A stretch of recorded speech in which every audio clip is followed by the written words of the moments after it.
భారతదేశంలో బియ్యం అత్యంత ముఖ్యమైన ఆహారం. భారతీయ ప్రజలు అన్నం తినకుండా ఉండలేరు.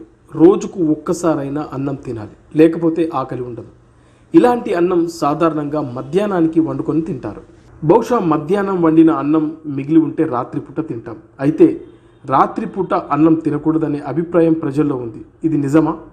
అసలు రాత్రిపూట అన్నం ఎందుకు తినకూడదో? బియ్యంలో స్టార్చ్ మరియు కార్బోహైడ్రేట్లు పుష్కలంగా ఉంటాయి. ఇవి సులభంగా విరిగిపోయి జీర్ణమవుతాయి. కాబట్టి అన్నం చాలా మంచిదని అనుకోకండి. స్టార్చ్ సులభంగా విరిగిపోతుంది కాబట్టి ఇది రక్తంలో చక్కెర స్థాయిలలో ఆకస్మిక స్పైక్ కారణమవుతుంది. అందుకే అన్నం తిన్నాక శరీరానికి తక్షణ శక్తి వస్తుంది.